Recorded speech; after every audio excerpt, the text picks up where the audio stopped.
greed will make people do whatever is necessary to get what they want, even if it means stepping on others. Sadly, because of this, the lives of those on Peacock Island change forever. In a gated community on Peacock Island, an exclusive golf club decides to hire Biotech M to melt the snow in their golf course. Biotech M's new fertilizer is designed to melt the snow and modify the grass, which will allow the club's wealthy members to play golf all year round. One day, a teenager named Andre comes home from school and finds their nanny, Camila, taking care of his baby sister, Annie. Meanwhile, the community security guard, Dan, calls his daughter Patricia and tells her he'll pick her up. However, she refuses and says she's busy, telling her father to go and meet other people. Dan then drives home, and as a survivalist, he makes sure to store any essential items he might need in the future. Back in Andre's house, Camila informs the boy that his mother is running late and she needs to go. She tells Andre to look after Annie, reminding him she has a bottle of milk in the refrigerator in case she wakes up. Moments later, Annie wakes up and cries ceaselessly, and even though Andre tries to feed her, she just won't stop. Luckily, their mother, Juicy, finally arrives home, but it's obvious that she just had a long day. On the other hand, Dan eats dinner alone before trying to build a fire without using matches. He then takes some powder from a shotgun shell before he once again uses his flint and steel, and this time, he succeeds. The next day, Juicy makes a raw smoothie, unaware that the water is contaminated. She then wakes up Andre, saying Camila is late and she has to go to work. Still feeling groggy, Andre tells his mother she works too much as he takes Annie from her. Unfortunately, Juicy says they have bills to pay before finally leaving. Meanwhile, Dan talks to Patricia about her love life, asking if she's seeing anyone. However, even though Patricia reveals the name of the guy she's dating, she feels a bit uncomfortable talking about him. Concurrently, Michelle from Biotech M checks the newly modified grass on the golf course. As Dan takes Patricia to work, he expresses his resentment toward the rich golfers who don't care about the laws of nature. He then drops Patricia off at the golf club and asks if they can have lunch together, but she has other plans. Andre feels anxious and calls his mother because Camila isn't there yet, telling her he doesn't know what to do. The exclusive golf club owners, Marcel and Maud, are greeted by Michelle, who assures them the course is ready and their members will get their money's worth. At the same time, Andre rushes to hold the television that's about to crush Annie. Then, he realizes that Annie just finished doing a number 2, so he watches a tutorial video on how to change a baby's diaper while reluctantly doing it. Back at the golf club, Patricia ignores her father's call because she's busy working as a caddy. She then hands Marcel the 7-iron he's asking for, and as he plays golf, Maud and Michelle patiently wait for him. However, they are all unaware that the fertilizer used on the golf course continues to contaminate the water in the neighborhood. As a result, the unsuspecting people in that gated community continue to consume the water and use it for other things, clueless that their lives are now at risk. The contaminated water quickly attacks the system of whoever drinks it, and one of the people who shows an early sign of infection is Jacques. When Jacques gets home, he notices that his teeth are stained. Then, he quickly transitions and becomes a zombie, running upstairs to the bathroom to take a chunk out of his wife's neck. After that,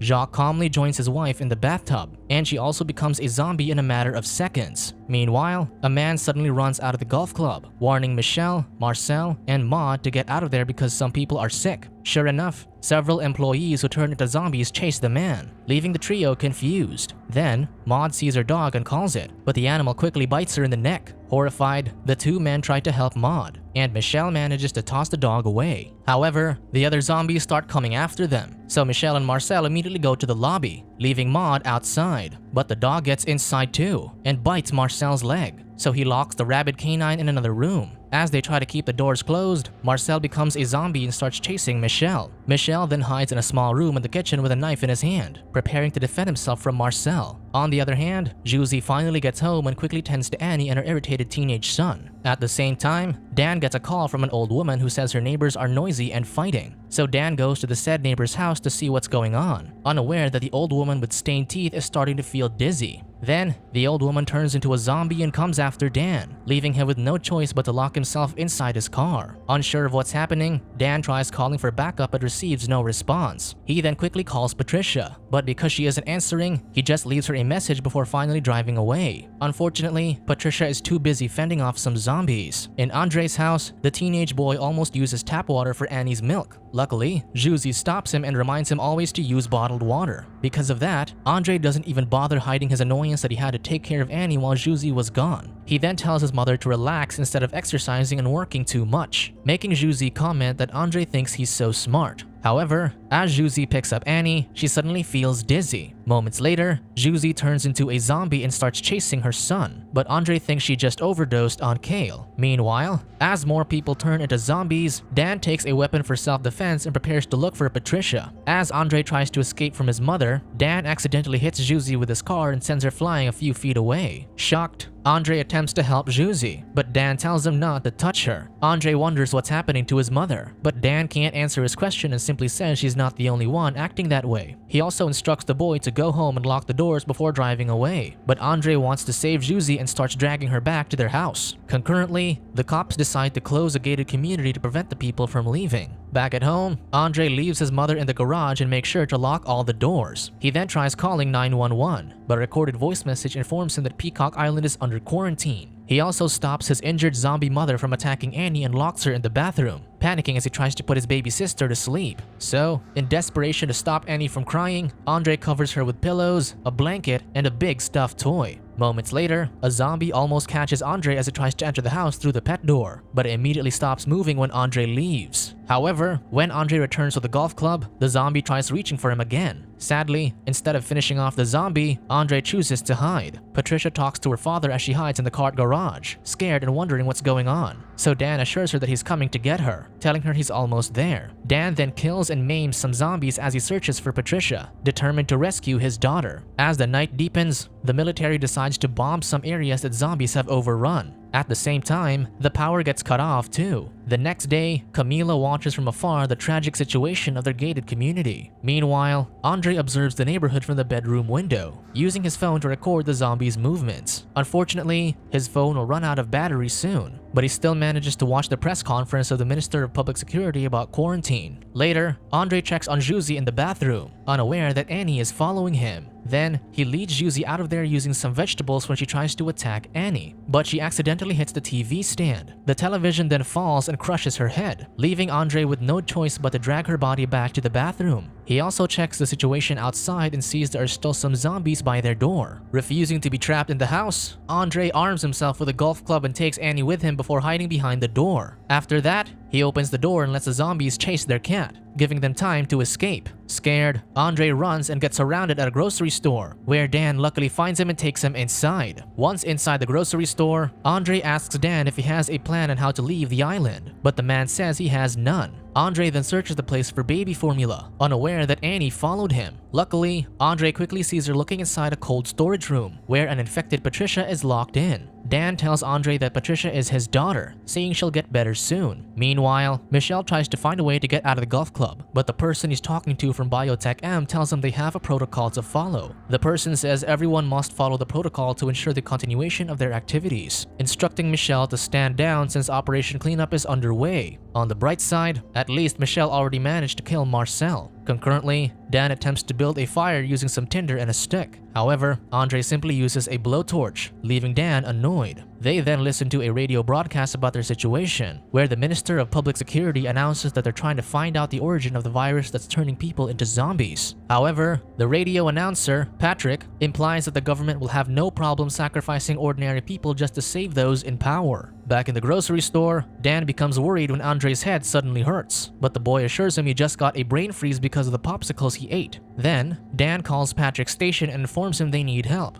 adding that he's with 3 kids and that his daughter is infected, leaving the radio announcer wondering if it's okay to send in the army. Frustrated, Dan says they're not the bad guys, but since Patrick is too focused on his infected daughter and how they'll deal with her, Dan just chooses to hang up. Moments later, Dan invites Andre to join him and Patricia in the woods once they leave the grocery store, but the boy says they need to stay and wait for the vaccine. Then, Dan tells them the virus must be spreading through the water, stating that it's the only thing that'll affect everyone at the same time. He thinks some terrorist poisoned their water, but Andre just finds that idea ridiculous. At the Peacock Island Marina, the female twins, only known as the Protocol, arrive with guns, ready to kill all the zombies they'll come across. Meanwhile, Andre's group finally leaves the grocery store, and Dan makes sure to put a metal basket over Patricia's head to prevent her from biting anyone. On the other hand, Camila calls Patrick's station and expresses her disappointment because the government won't help the uninfected people on Peacock Island. However, Patrick is more concerned about the virus spreading, saying it'll endanger millions of people. At the golf club, Michelle burns all the contracts and documents concerning Biotech M's deal with Marcel and Maud, but he keeps a fertilizer sample. Then, the Protocol arrive, so Michelle instructs him him to get rid of the rest of the fertilizer and change the grass back. After that, he takes a suitcase from one of the twins containing the cure that will kill the molecule within 24 hours, enclosed in several small balls. However, one twin subdues Michelle while the other takes the fertilizer he kept and feeds it to him. They knock him unconscious and drag his body away, and Michelle drops the cure. Upon arriving at the water plant, Dan tells Andre they can't take Annie with them because she'll just cry. They then take Patricia and leave the baby in the car before going inside the plant, where a zombie hides in the water. Sensing this, Patricia bolts and jumps into the water, leaving Dan with no choice but to follow her. Then, as Dan searches for Patricia, a mutated zombie suddenly emerges from the water and comes after him. However, Patricia's scent masks Dan's, making Andre realize they don't bite each other. Unfortunately, the mutated zombie hears Andre and immediately chases him, sending him running for his life. As Dan tries to get Patricia out of the water, he accidentally severs her arm. On the other hand, more zombies come after Andre, but he gets inside the car in time. Then, as the mutated zombie bangs on the car window, Andre can't help but observe its hand. Moments later, Dan and Patricia finally come out, and Patricia once again masks the scent of her father from the zombies. Once they're all in the car, Andre takes Patricia's phone and uses her severed arm to provide the fingerprint and open it. Then, Andre scrutinizes the arm and notices grass growing on it. Because of that, Dan realizes that the golfers are responsible for the outbreak. Back at the golf club, one of the twins starts using the cure on the grass. Moments later, Andre's group arrives there. Annie makes sure to take a video of everything. They then try to get inside the lobby, but since the doors are locked, Dan looks for another way in. Luckily, he manages to climb the terrace before opening the door for Andre and Patricia. Once they're inside, Dan locks Patricia in a storage room while Andre arranges some chairs to form a barricade around Annie. He then leaves Annie to help Dan look for the source of the virus. At the same time, he carries Patricia's severed arm everywhere he goes to use her phone anytime. A few minutes later, they find Maud's dog, which looks like it turned into grass. Then, Dan suddenly feels dizzy, and as Annie cries, he instructs Andre to keep her quiet. Giving Patricia's phone and arm to Dan, Andre takes the man's weapon and goes back to his sister. Unfortunately, Annie manages to escape, so Andre immediately looks for her. Meanwhile, Dan discovers that the place will explode soon, and he continues to feel dizzy. However, Dan refuses to give up and proceeds to search for the source of the virus, until he reaches a room where a time bomb is placed. Luckily, he manages to use Patricia's severed arm to stop the timer.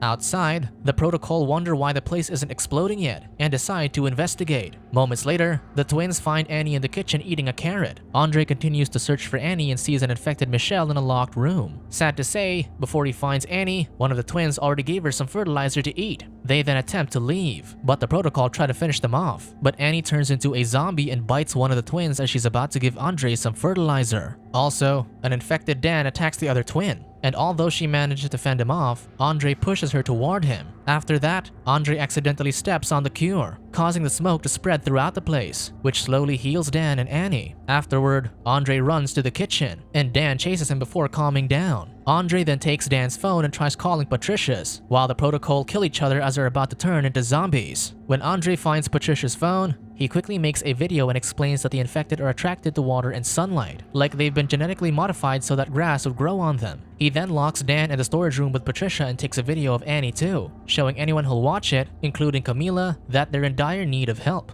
Once Andre's video is released to the public, the government sends the army to Peacock Island to eliminate all the infected. Unfortunately, even though Dan is already healed, the soldiers still kill him. On the other hand, the Minister of Public Security informs the public that the epidemic has already been contained. Then, as he speaks, he drinks from a mug that shows Biotech M's logo, indicating he's connected to the company. Meanwhile, Andre chooses to hide and leave after witnessing the soldiers shoot an uninfected person. Luckily, Camila comes to Andre's aid and helps him and Annie leave the island on a boat. Then, Andre throws Patricia's severed arm into the river, where it's eaten by a fish that mutates seconds later. Subscribe to watch more videos like this. Turn on notifications. And leave a like, it really helps the channel out. Thank you for watching.